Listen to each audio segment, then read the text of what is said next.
Assalamualaikum warahmatullahi wabarakatuh guys. Perkenalkan nama saya Anastasia Putri Awalia dengan NIM 19101076 dari kelas S1TT07C. Cita-cita saya menjadi seorang IT programmer.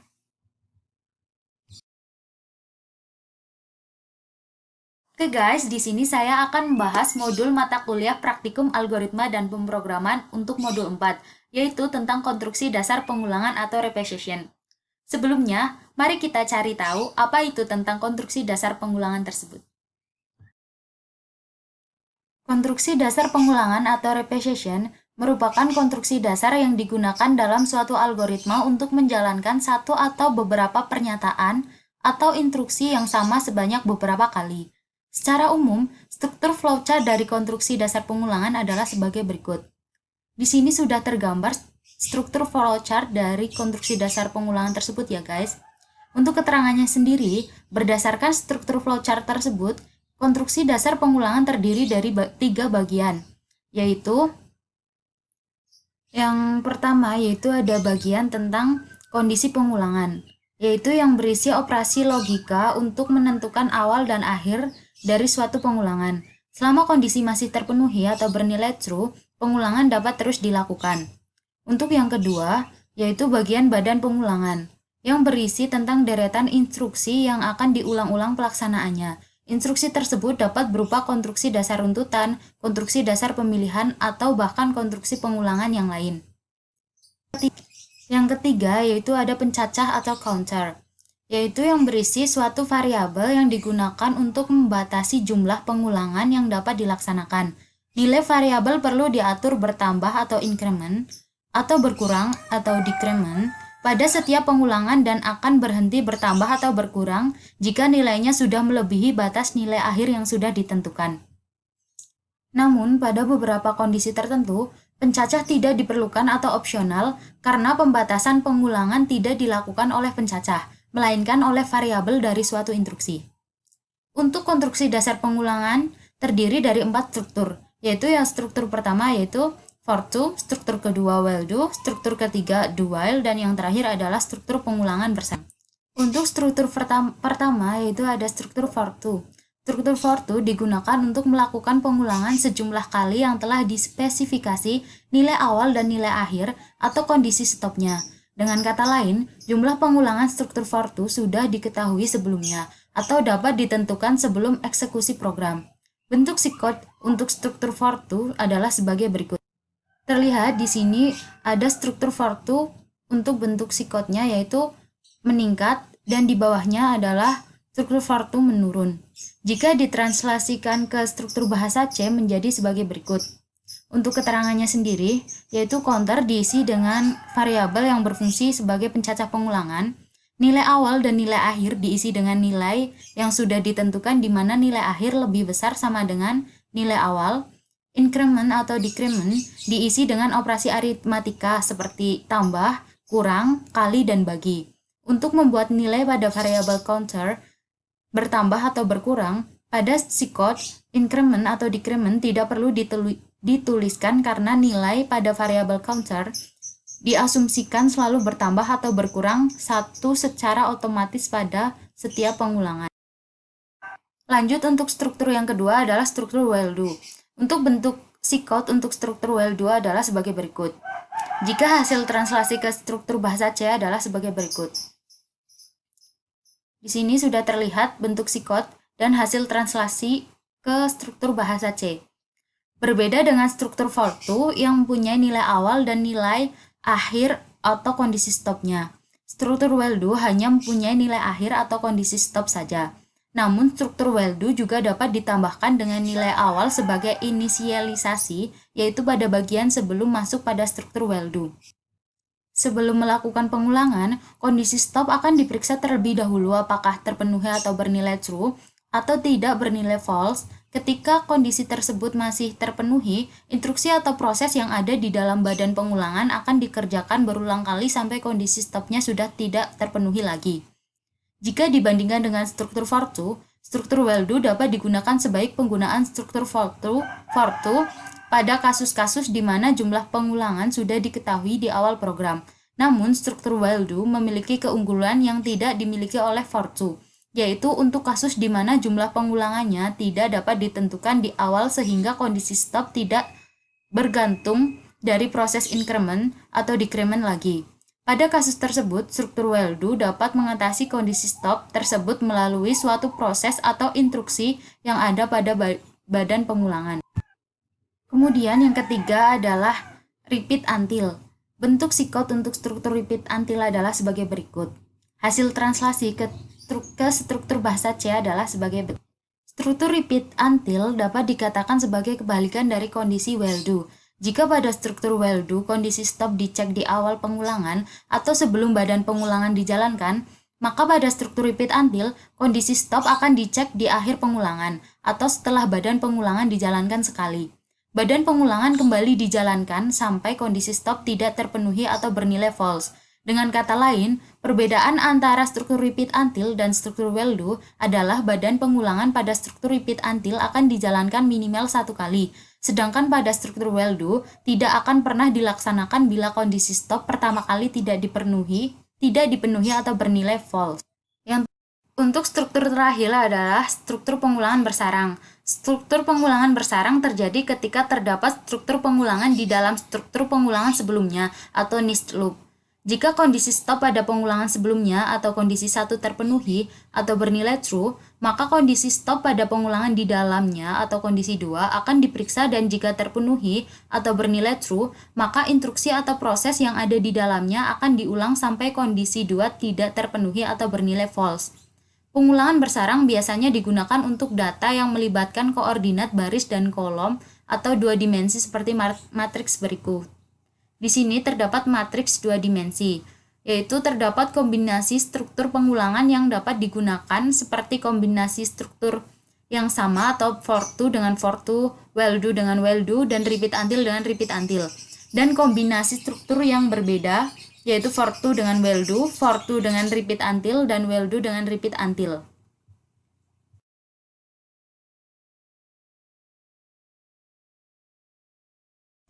Oke guys, untuk video selanjutnya, saya akan membuat program untuk konstruksi dasar pengulangan, yaitu dengan struktur do while. Oke, langsung saja kita membuat programnya.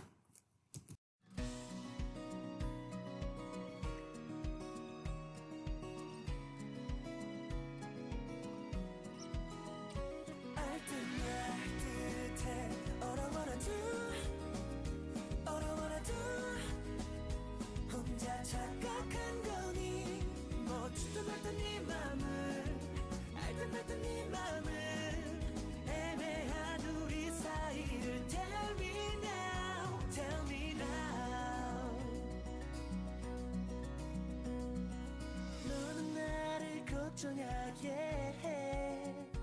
넌 나를 옴짝달싹 못하게 해. 너는 나의 이 외로움을 조금씩 마치 시키곤 해. 친구인 척 아닌 척 때로는 연인인 척 아이스크림처럼 샤뚜뚜뚜뚜 너는 나의 맘을 녹여놔. 알듯말듯해 All I wanna do All I wanna do 혼자 착각한 거니 뭘 바라보고 있냐고. 너는 나를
맘을 애매한 우리 사이를 tell me now tell me 너를 바라보는 나의 눈빛이 뭘까 예전 같지가 않아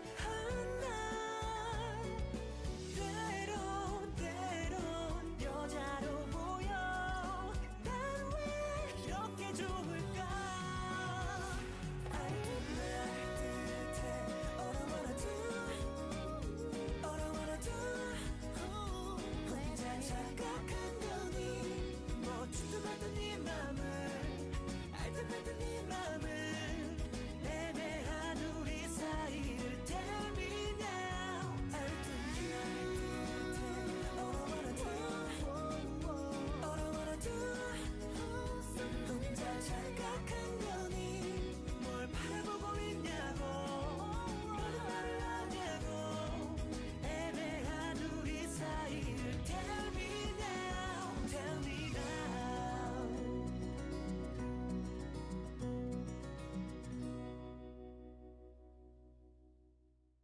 Oke guys, di sini sudah ada tertera nama untuk NIM dan program yang akan saya buat, yaitu program kode bulan.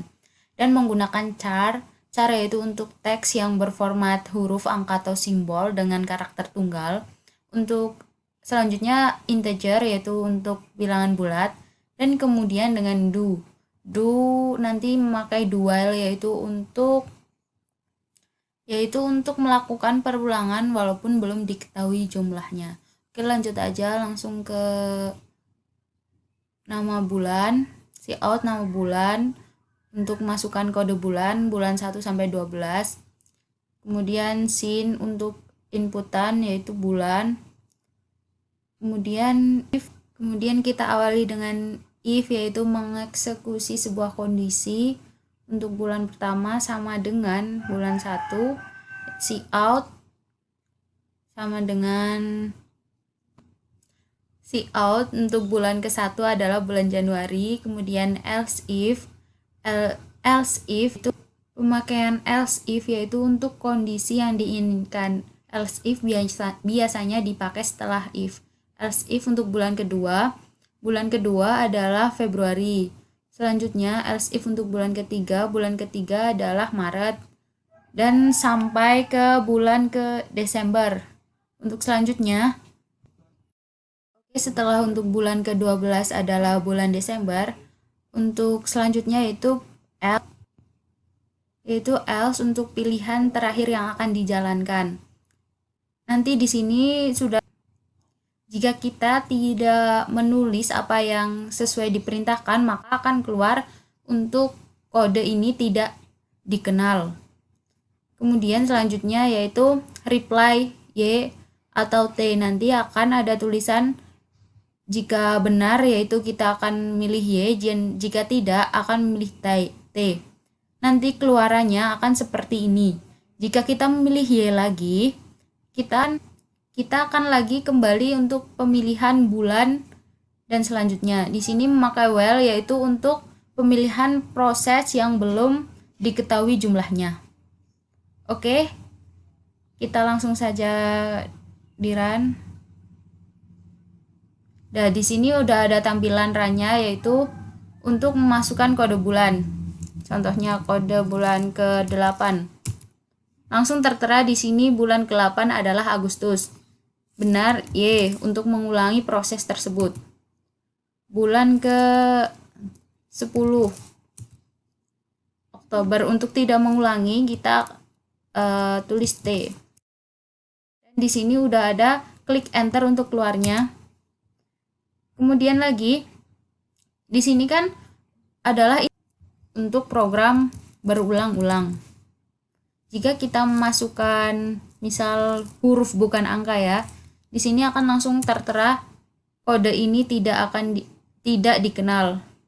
Untuk itu seperti itulah untuk program pengulangan dari saya. Sudah tertera untuk konstruksi pengulangannya sendiri ya guys.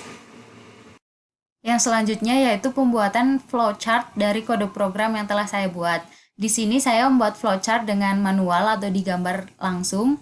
Langsung saja saya jelaskan. Yang pertama ada terminator untuk memulai atau mengakhiri sebuah program. Yang kedua ada proses, yaitu untuk pengolahan data. Terus di sini ada garis alir, yaitu untuk alur arah program. Kemudian di sini ada gambar untuk dictation, yaitu perbandingan pernyataan. Di sini yang kecil ini terdapat ini namanya subprogram. Subprogram sendiri yaitu untuk proses menjalankan subprogram. Di sini tertulis yes dan no. Kemudian kita lihat di samping di sini terdapat proses lagi dan diisi dengan put, yaitu bulan Januari. Kemudian dari no, di sini ada subprogram lagi dan ada simbol preparation. Preparation yaitu untuk pemberian nilai awal. Di sini bilangan 2, sebelumnya di sini dictation bilangan 1, untuk preparation bilangan 2, yes. Di sini jalur no. Kemudian yes yaitu untuk bulan, proses lagi bulan Februari. Kemudian ada subprogram lagi dan preparation, yes no untuk proses lagi untuk bulan Maret. Subprogram lagi untuk dan preparation di sini dialirkan dengan garis alir atau flow line. Kemudian subprogram dan preparation sampai bilangan ke-10, proses untuk bulan Oktober. Untuk di sini sendiri ada subprogram, kemudian dictation, kemudian ada proses untuk bulan November dan bulan November ke bulan proses ke bulan Desember, dan diakhiri dengan terminator, yaitu untuk penyelesaian pada flowchart tersebut. Sekian pembahasan modul dan pembuatan program untuk post-test praktikum algoritma dan pemrograman untuk modul 4, yaitu konstruksi dasar pengulangan. Bila ada kesalahan dan tutur kata yang kurang berkenan, saya mohon maaf yang sebesar-besarnya. Satu quote yang saya ambil yaitu, hidup adalah jalan yang penuh usaha. Wassalamualaikum warahmatullahi wabarakatuh.